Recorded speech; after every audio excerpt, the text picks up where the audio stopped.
Hi, Dr. Diane here, the Back to Love Doc. If you think that you have a disorganized or fearful avoidant attachment style, or if you've experienced trauma in your childhood, or you have a partner who's experienced trauma, this video is for you.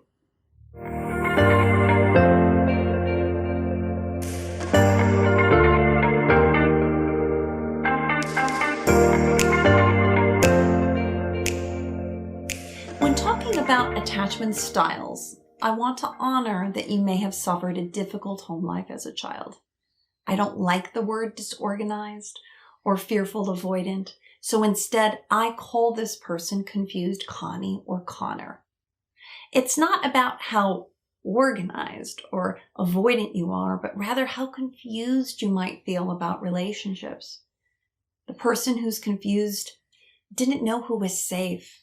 If this was you, your parents who were supposed to keep you safe also inflicted harm on you.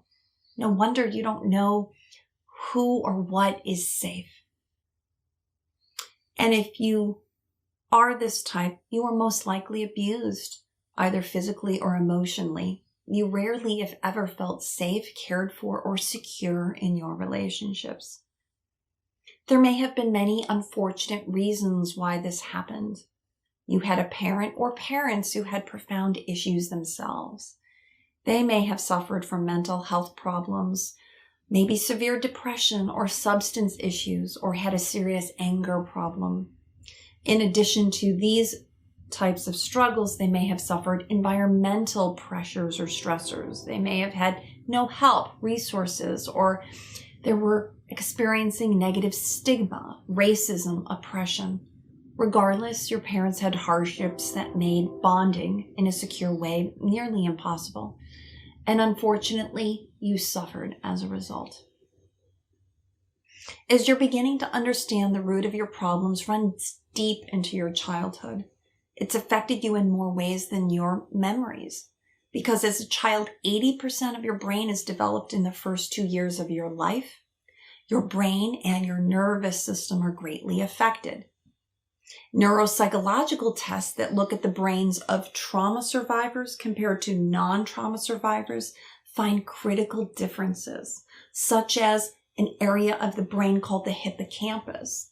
The hippocampus is the emotion regulation center, and in those people who have experienced trauma, it is actually smaller. All of this to say that as an adult, it will be common for you to be easily triggered, to be more sensitive, and to have symptoms that are not that dissimilar from post-traumatic stress disorder. These symptoms can include flashbacks, being sensitive and reactive, having a startle response, or suffering from other physical problems, headaches, various medical issues. According to something called polyvagal theory, the vagus nerve is the longest nerve in the body. It runs from your brainstem to your gut. It is the nerve that is believed to be the epicenter in terms of connecting the brain and the body. Under threat, the polyvagal system goes into shutdown mode, and that's going to account for one of 4 automatic responses. The first is called the fight mode. This is the child who in the strange situation might have displayed resistant behaviors. The second is the flight mode or the escape mode. This is where you learn to leave the situation as a way of protecting yourself. The third is called freeze mode, and it's when you technically can't move. You're immobilized out of fear.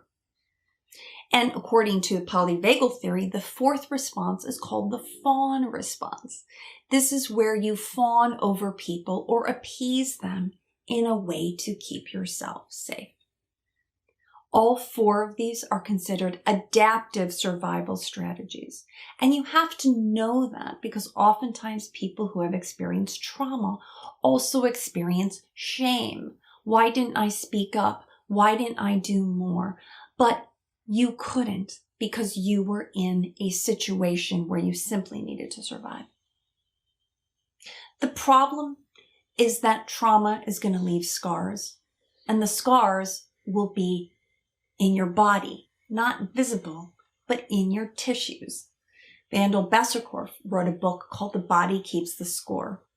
What I say is your issues are in your tissues because it's where you store these memories and these hurts. And because of it, you're going to feel hyper aroused.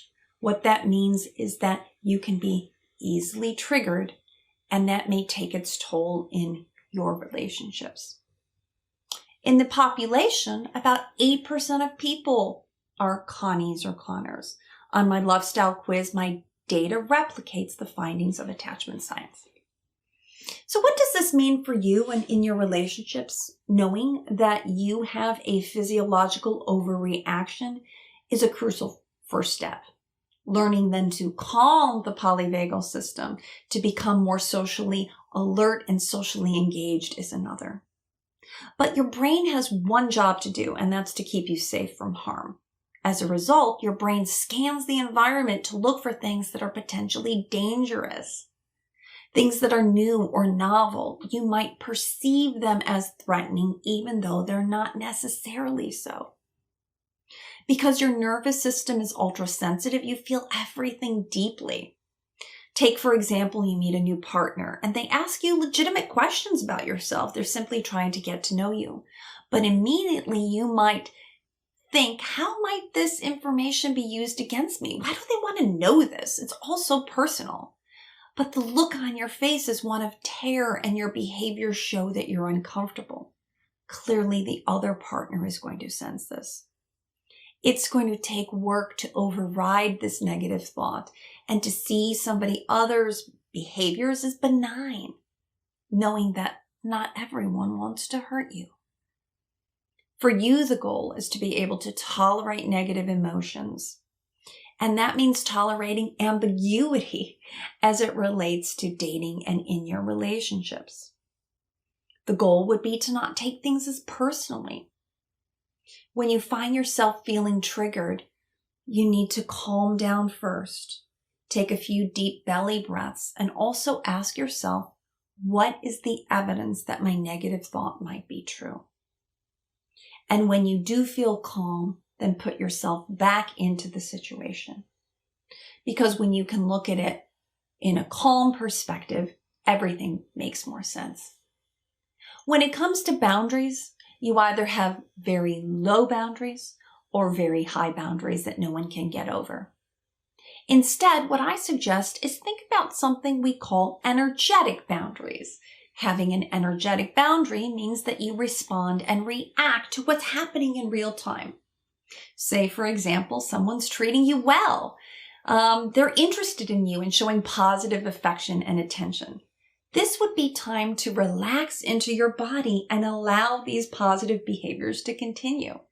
But you want to say something to let the other person know that they're getting it right with you. It's called amplifying the positive.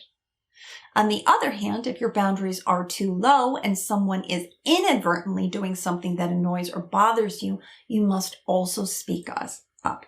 Because how else are they going to know what you need and want? No one can read your mind. And instead of going into fight or flight mode or freeze or fawn, you can help people know what works for you. There are a number of things you can do to self-heal. The first involves healing the body. It's about learning how to self-soothe or comfort yourself. You have to be able to feel safe so your body doesn't overreact as it might naturally. You want to relax the vagal nerve, or what's called the ventral portion of the vagus nerve. Your body needs to know it's safe and that you don't have to defend yourself. A type of healing in this vein is called somatic healing. Soma stands for body healing. This work may be enlisting the help of a somatic specialist. The process involves getting in touch with the breath, sensing where in the body you experience the trigger, and then learning how to counteract or relax into the body. All of this will give you more of a sense of mastery or control. The next thing to do is what we call inner child work, inner child healing. This type of work has been around for decades, and it's about integrating the missing parts of yourself or reparenting yourself. In many ways, this means giving to yourself those things that you didn't get as a child. The third thing is learning to think rationally, and that might include a bit of cognitive behavioral therapy, reframing your thoughts from negative ones to be more neutral, therefore being able to look at something with less emotion and more rationality. But only you know whether you can do this work on your own or through self-guided work, online courses, or reading, or you might need the help of a therapist. If you do, make sure to find one who has experience in trauma work. But what is most important, that you find a therapist that you trust, that you feel that gets you and you can be comfortable with them.